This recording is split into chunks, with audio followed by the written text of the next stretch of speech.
कमर दर्द, गर्दन दर्द, यार्का, स्लिप डिस्क, सब में काम आ सकता है। तो अलग अलग तरीके के बेलन है यहाँ पे, सबके पास, किसी के पास पतला है, ये मोटा भी है और सबका अलग अलग फायदा है। ये देखो, ये जो है थोड़ा हल्का है तो थोड़ा भारी है, लेकिन इसका साइज अच्छा है तो ये पूरा एरिया कवर करेगा, लेकिन वजन ये ज्यादा अच्छा है। अगर थोड़ा सा भारी रहेगा तो प्रेशर अच्छा आएगा हमारे पास।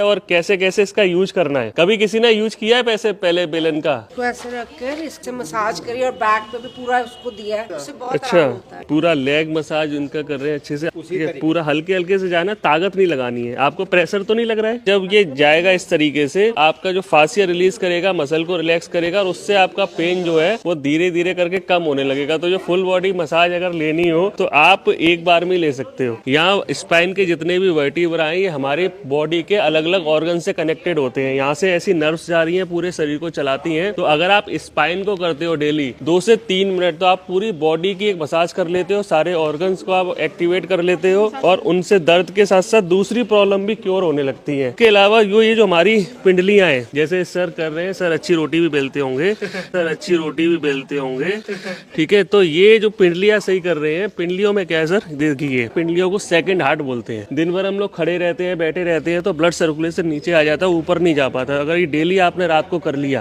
तो क्या होगा कि ब्लड सर्कुलेशन वापस ऊपर जाएगा और पिंडलियां जितनी मुलायम रहेंगी। कई लोग मिलेंगे सर जिनकी बहुत सख्त होंगी, तो वो सख्त पिंडलियां क्या करती हैं, हमारा ब्लड सर्कुलेशन सही नहीं होता, कॉन्स्टिपेशन हो जाएगा। इस तरीके से आप बहुत बढ़िया पिंडलियों पे भी कर सकते हो। ब्लड सर्कुलेशन तो अच्छा हो गई, ये कॉन्स्टिपेशन और एसिडिटी इस सब में भी आराम देगा। ये मैडम है रोटी बेलना बता रही है, इसमें ताकत नहीं लगानी। ऐसा ना हो कि आप एक प्रॉब्लम क्योर करने में दूसरा पैदा कर लो। पूरा एक्सक्रीटरी सिस्टम आपका ठीक हो जाएगा अगर केवल काफ पर इस तरीके से मसाज जैसे केवल जी कर रहे हैं। अगर ऐसा करते हैं तो एक्सक्रीटरी सिस्टम यानी कि यूरिनरी सिस्टम आपका ठीक। यहाँ एक पॉइंट होता है जिसको अंश मर्म बोलते हैं। अंश मर्म पे अगर आप दबाते हैं तो ये मर्मा थेरेपी में आता है। तो कभी भी फ्रोजन शोल्डर नहीं होगा, कभी भी सर्वाइकल नहीं होगा। अंश मर्म की मसाज आप बेलन के थ्रू कर सकते हैं। ऐसे ही अपने हाथ के सेंटर में अगर आप करते हैं तो आपके डायबिटीज, पूर्पर मर्म, आणी मर्म, इंद्रवस्ती मर्म और इस तरीके से बेलन का ये वाली साइड पकड़े और दोनों हाथों के अंगूठे के और इसके क्षिप्र मर्म होता है। अगर आप इस तरीके से प्रेस करते हैं तो आपकी माइग्रेन, आपकी एसिडिटी और आपकी एंजाइटी, डिप्रेशन सब ठीक होगा। जहाँ ये फ्लैशी एरिया है आपकी फर्स्ट फिंगर और अंगूठे के बीच में, अगर आप एक हाथ में इस तरीके से रखें और इस तरीके से बेलन से प्रेशर दें, इनको पेन क्यों हो रहा है? ये पेन उसी को होगा जिसको इस मर्म को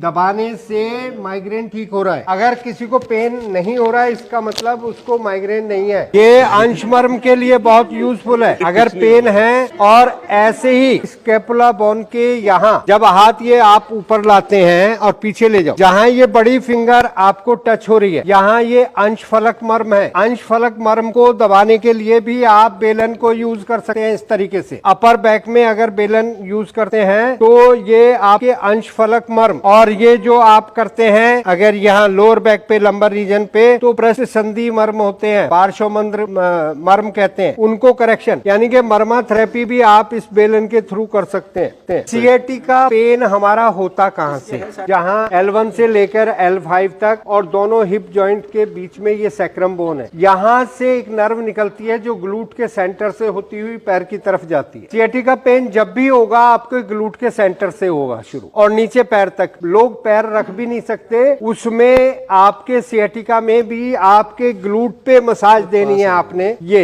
लंबर के पे तो देनी है और आपने हिप के सेंटर में, यानी कि आप पैर मोड़े और जहां एड़ी लग रही है, इस मर्म को कहा जाता है नितंब मर्म। आप इस तरीके से भी प्रेशर दे सकते हैं, ये कोहनी से भी दे सकते हैं। तो ये ग्लूट के सेंटर में नर्व का ओरिजिन होता है और ये पैर तक जाती है। व्यक्ति चल नहीं पाता, पैर में इतना पेन होता है, सोते उठते बैठते जागते नहीं बनता। तो सियाटिका नर्व को ठीक करना है तो आप नितंब मर्म की, इसको कहते हैं नितंब मर्म, यही ओरिजिन है। इसकी मसाज अगर देते हैं तो आपका पूरा सियाटिका ठीक हो सकता है कुछ ही दिनों। ये 40 सेकंड बहुत है, आप ज्यादा करें 1 मिनट दे दें, बस दोनों साइड देनी है तो दोनों साइड आपकी सियाटिका नर्व एक्टिव रहेगी और ऑब्स्ट्रक्शन हट जाएगी, पैर में पेन जाना बंद हो जाए। तो इस तरीके से अपने शरीर के मर्मा को जानिए और जो हम बेलन के प्रोसीजर बताया है बहुत अच्छा है। एक दूसरे को सपोर्ट देते हुए आप एक दूसरे की मसाज कर सकते हैं बड़े आसानी से।